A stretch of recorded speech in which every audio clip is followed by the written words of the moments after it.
Some public officials have spoken out, often to stress that students have the right to peacefully protest but cannot break the law or policy, including Republican Senator Jerry Cirino. Among the bills he's sponsored is Senate Bill 83, which would ban most mandatory diversity training in public universities.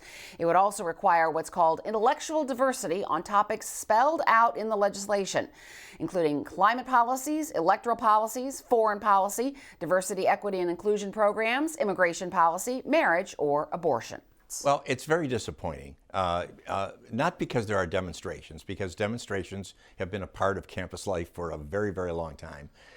What's disappointing is when these demonstrations move away from expressions of free speech, which are very allowable and ought to be, to violation of campus policies, violation of state law in some cases, or municipal laws, and when it becomes threatening to other students. I mean, that is not the environment we're supposed to be having on campus. Everybody should feel safe to pursue their educational interests. And on so many campuses today, in Ohio and outside of Ohio particularly, this is what has been happening, and it is antithetical to what should be going on in higher education. Some of those who were protesting at Ohio State recently said they were peacefully protesting and that law enforcement came in and disrupted an evening prayer. That violated their First Amendment rights, they say. Do you see it that way? And what if that were a group of Christian students praying or Jewish students praying? Well, look, I think that President Carter did a very good job of quashing the parts of the demonstrations that were not appropriate, okay? Violating campus policies. I mean, why have policies if you're not going to enforce them? And I think that's all the President Carter was doing. And he's a very high proponent of free speech. He has said so. He has told me. We have had personal conversations about this issue. So I don't doubt for a second that he supports the First Amendment rights of every student to express themselves. It's when they cross over that line and occupy or take residence via tents being set up on campus is happening in other states. That's when you cross over the line and break policy. And if you violate policy, there should be consequences. There's a real debate over what these students and other demonstrators are saying and showing with flags and signs and whether that's really anti-Semitism. They say it's not, and that there are Jewish students who are alongside them as well who have embraced some of these demonstrations too. Do you think some of these things are anti-Semitic? And is that something that should be punished, or is it free speech? Well, again, someone is welcome to have anti-Semitic feelings of their own. I mean, we can't control individuals' feelings. But when those expressions call for the elimination of Israel, for the elimination of Jewish students on campus, and any violation of rights that Jewish students and any other group would have, that's when there's a problem. And so there may be some people who have a very objective view on the situation in the Middle East that are not anti-Semitic, but so much of what we're seeing and hearing today around the country is clearly anti-Semitic. When they're calling for the elimination of Israel, when they're calling, from the river to the sea, though we all know what that means, and when they're intimidating students on campus, Jewish students on campus, we cannot countenance that. One of the things that some of those demonstrating have called for is divestment, the withdrawal of investment dollars from Israel or companies that have ties with Israel. And the state passed a law in 2016 saying that there would not be divestment from Israel, but then that was extended in 2022 to public universities through a bill that you actually put together. Right. There was existing law that we felt was pretty straightforward. However, we weren't sure whether it was specific enough to include institutions of higher learning in Ohio, which are state institutions, certainly. And so in Senate Bill 135, which I passed in the last General Assembly, it passed unanimously in the House and with all but one vote in the Senate. So it was a very strong bipartisan bill that covered many issues and that we've discussed in the past. In fact, the divestment part got very little attention when it passed. Because we didn't have the same issue that we have today, which is bringing it up again. But we wanted to make sure that it was crystal clear in 135 that the divestment issue applied to institutions of higher education. And President Carter was was good enough to point that out in his public statement a couple of weeks ago. And that is the law in Ohio. And Ohio State is not free to divest of those relationships. But why shouldn't universities be able to make that decision? I mean, there's no evidence that a significant portion of the student body is opposed to Israel or supports the pro-Palestinian demonstration that's going on, but some portion of the student body does support the Palestinian cause. Why shouldn't universities be able to make that decision if indeed there is a significant portion of the student body that believes that divestment is the right way to go? Well, private universities and colleges can do that. They are free to do so. Public institutions that receive taxpayer dollars should follow and must follow Ohio law. And so, again, there could be groups of students who feel differently about that part of Ohio law and probably many other aspects of Ohio law. We can't leave it in their hands to revise code as they see fit.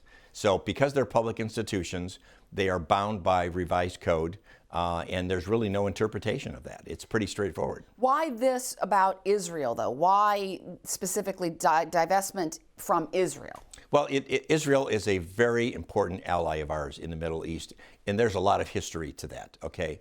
The United States, through the United Nations, was very instrumental in setting up the State of Israel post-war in the first place, and they have been a very steadfast ally of ours in an area where there's really no other country that we are allied with, where other countries, neighboring countries, have been so focused on eliminating them.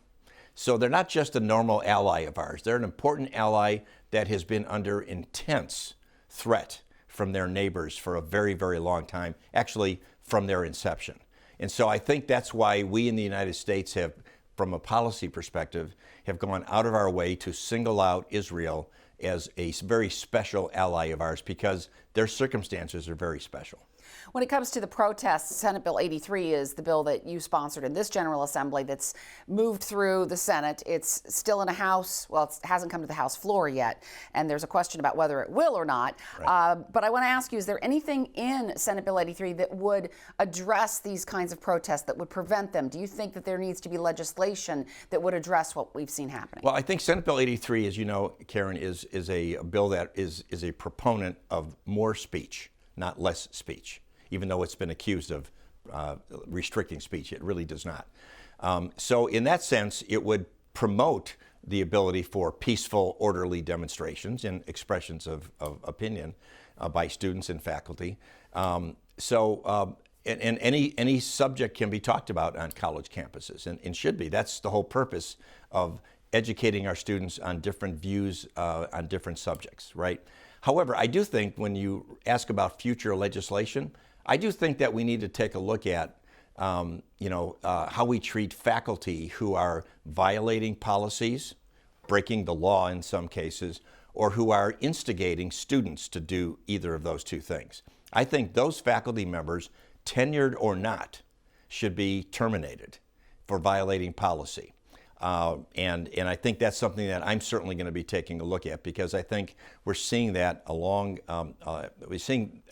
that kind of behavior around the state on all of our campuses right now. You've specifically talked about with me the protesters and the professors and the faculty members who have been involved in this. You have said that you think students who are protesting don't even know where Gaza is or the historical roots of the Israeli-Palestinian conflict. And you said that you think they've been ginned up by Marxist-focused and Marxist-oriented faculty members. Now, the president of the Ohio Conference of American Association of University Professors has said that you're lashing out at students and faculty because Senate Bill 85 is not, or Senate Bill 83 is not passed. What is your response? I'm not lashing out at anybody, and the AAUP doesn't historically like anything that I do, so that's not a surprising comment to hear.